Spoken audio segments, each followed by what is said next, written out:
बुलंदशहर पहुंची राज्य महिला आयोग अध्यक्ष बबीता चौहान कई मुद्दों पर रखी अपनी बात।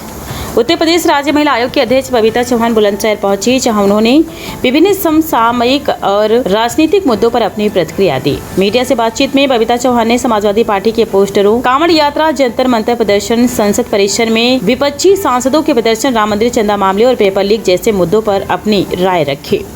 उन्होंने दावा किया कि वर्ष 2027 में उत्तर प्रदेश में फिर भारतीय जनता पार्टी की सरकार बनेगी। जंतर मंतर प्रदर्शन को लेकर उन्होंने कहा कि विरोध करना सभी का अधिकार है, लेकिन कानून और मर्यादा का पालन होना चाहिए। कांवड़ यात्रा के दौरान पुलिसकर्मियों के व्यवहार पर उन्होंने कहा कि इंसानियत सबसे ऊपर है। वहीं संसद परिसर में हुए विपक्षी सांसदों के प्रदर्शन की आलोचना करते हुए कार्रवाई की मांग की। राम मंदिर चंदा मामले को लेकर उन्होंने कहा कि जांच जारी है और आवश्यक कार्रवाई की जा रही है।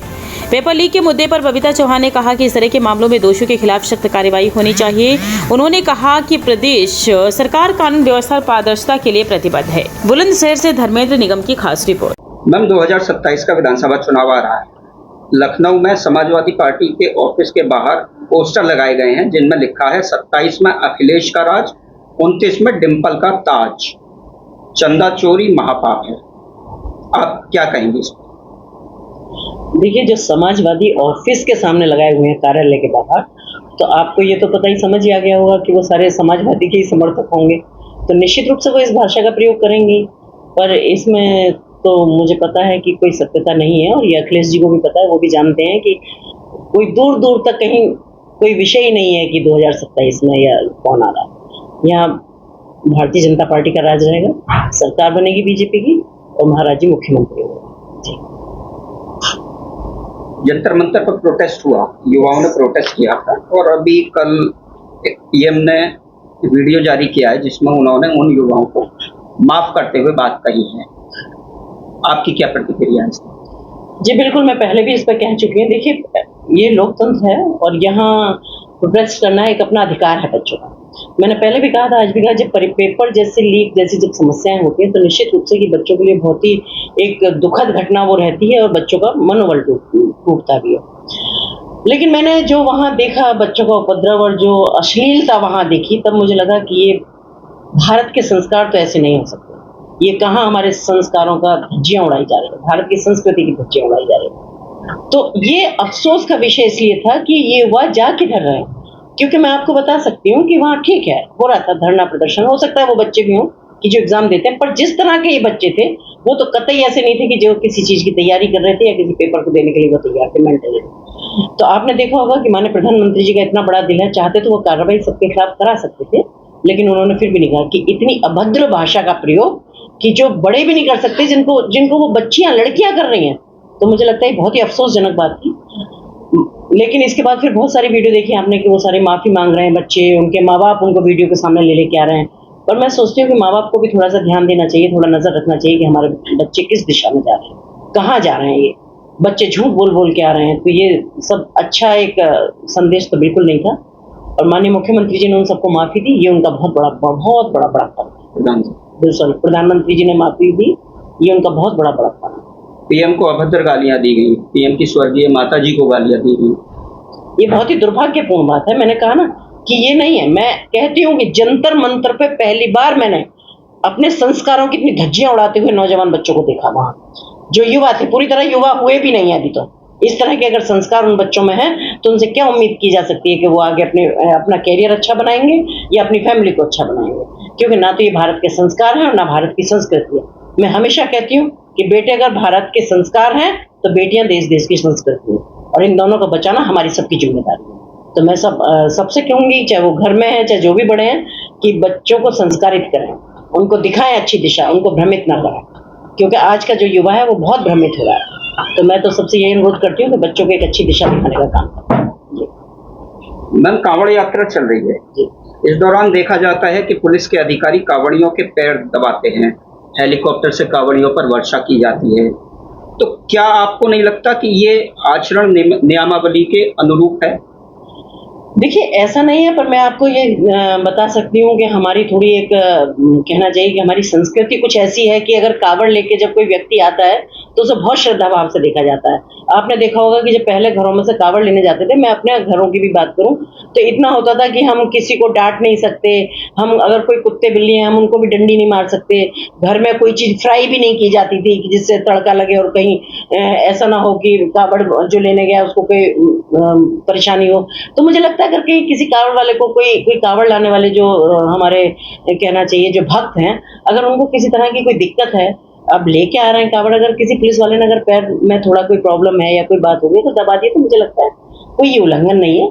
क्योंकि एक इंसान नौकरी करना एक अलग बात है, इंसानियत होना एक अलग बात है। तो एक इंसानियत भी मेरे ख्याल से अपनी जगह होती है कहीं ना कहीं, और आदमी को लगता ही है कि अगर कोई किसी मुसीबत में तो हमें उसकी मदद कर देनी चाहिए।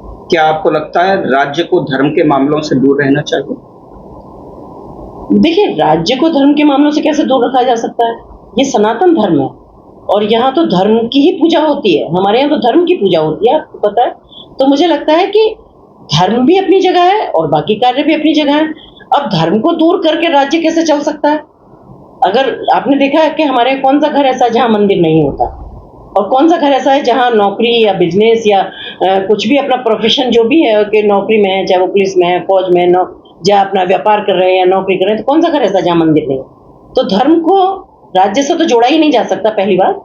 और दूसरी बात यह कि धर्म को हम कैसे अलग कर सकते हैं? हम सब सनातनी हैं, तो हमारे लिए धर्म बहुत मायने रखता है। अभी परसों पार्लियामेंट से एक तस्वीर आई जिसमें सांसद पप्पू यादव और अवधेश प्रसाद, जो अयोध्या से सांसद हैं, उन्होंने एक नाटकीय प्रदर्शन किया जिसमें अवधेश प्रसाद पर आरोप है कि उन्होंने प्रभु श्री राम का पोस्टर लेकर के उनका अपमान किया। आप क्या कहेंगे इस पर? बिल्कुल, मैं तो कहती हूँ कि सबके खिलाफ कार्रवाई होना चाहिए। पप्पू यादव ने क्या ये बहुत अच्छा नौटंकी की थी कि गेरुआ वस्त्र पहनकर वो सड़क पर बैठे हुए हैं, तो ये क्या कर रहे हैं? ये सनातन का अपमान नहीं है क्या? क्योंकि इनकी सोच नहीं है कभी सनातन। इन्होंने राम मंदिर को कब तवज्जो दी? जब राम मंदिर बनना शुरू हुआ था तभी भी इनका सबका कहना था कि भी राम कहाँ थे, राम क्या थे, कभी किसी का कोई सहयोग नहीं रहा राम मंदिर में भी। तो मुझे लगता है कि ये सब एक विपक्ष का एक बेहुदा तरह का कहना चाहिए कि ये विरोध है जो नहीं करना चाहिए। पढ़े लिखे लोगों को पढ़ी लिखी बातें करनी चाहिए और जो बातें अपनी तरीके से रखना चाहिए, ये सब बेहुदगी की बातें नहीं। पप्पू यादव ये भी कह रहे हैं कि चंदा चोरी का अगर हम लोग करते हैं तो वह गलत है, इससे तो मंदिरों की रक्षा ही नहीं होनी चाहिए, बिल्कुल आवाज उठाते हैं तो वो गलत है। किसने कहा कि गलत है? अगर चंदा चोरी हुई है तो क्या उसकी जांच नहीं हुई? क्या उसमें कार्रवाई नहीं हुई? ये किसने कहा कि चोरी गलत है? चोरी कहीं की भी, चाहे चंदा चोरी है चाहे घरों में चोरी है। आपने देखा है कि यहाँ अगर उत्तर प्रदेश सरकार की बात करूँ मैं, जीरो टॉलरेंस की नीति पर काम हो रहा है और आप देख सकते हैं कि कहीं कोई भी अपराधी किसी भी तरह का है, ये तो राम मंदिर के चंदा चोरी की बात आई है, कोई बख्शा नहीं जाएगा और कार्रवाई हो रही है, बहुत अच्छी कार्रवाई हो रही है। भाजपा के लोगों ने अभी धरना प्रदर्शन किया पंजाब में पेपर लीक मामले को, जबकि अरविंद केजरीवाल कह रहे हैं कि हमारी 10 साल से पूरे सरकार रही, 5 साल से पंजाब में कोई पेपर लीक। ये बकवास करते हैं, आप कांग्रेस के टाइम में उठा के देखिएगा तब देखिए। और देखिए एक बात और मैं बताऊं, ये भी पेपर लीक नहीं होते, ये भी मैं कहती हूँ कि ये भी पेपर बेचे जाते हैं, क्योंकि कहते हैं घर का भेदी लंका ढाए।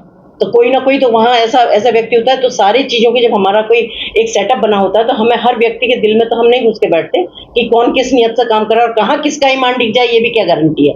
नंबर 1। नंबर 2 ये है कि मैं आपको फिर कहूँगी कि जहाँ जितने धरना प्रदर्शन हो रहे हैं, बच्चे थे आराम से करते 100% करते, उनका अधिकार है इस बात का। लेकिन जो ये गंदगी कराई ये भी सारी विपक्ष की देन है। अगर विपक्ष को इतने तरीके से इस धरने का सपोर्ट करना था तो जाके बैक साइड से सपोर्ट करते, पीछे खड़े होते। मजबूरी होती प्रधानमंत्री जी की, गृह मंत्री जी की, शिक्षा मंत्री जी की कि वहां आते और बच्चों की बात सुनते। इन्होंने बच्चों की बात सुनने का मौका नहीं दिया, बच्चों को बोलने का मौका नहीं दिया। ये घटिया हरकतें कराकर और वहां सिर्फ मजबूर किया कि प्रोटेस्ट में ये सारा ऊधम मचाने के लिए, इसके लिए। तो मुझे नहीं लगता कि इनकी कोई अच्छी विचारधारा है, ये किसी अच्छी मानसिकता से किसी युवा के साथ जुड़े हुए। कांग्रेस पार्टी के प्रवक्ता था तो उन्होंने कहा कि एक 2 गाली तो थी, लेकिन उसके बाद मुकदमे क्यों लिखे गए? 1-2 गाली दी। यार भारत में गाली देना कब से पाप हो गया? ऐसी गाली वो सुनेंगे? मतलब मुझे नहीं कहना चाहिए कि अगर उनके घर में भी कोई बच्चा इस तरह की गाली, कोई लड़की अगर इस तरह की गाली दे, उनकी बहन दे, उनकी बेटी दे, उनके घर में कोई दे, तो क्या वो इस तरह की गाली सुनेंगे? माननीय प्रधानमंत्री जी की माँ के लिए गाली थी ये, किसी आम महिला के लिए भी कोई गाली नहीं सुन सकता। अगर किसी का बच्चा खड़ा हो और उसकी माँ के सामने कोई आंख उठाकर देख लेगा क्या उसकी माँ और बहन को? और वो खड़े होकर वहां सबके सामने गाली दे रहे हैं, सोशल मीडिया पर बकवास कर रहे हैं।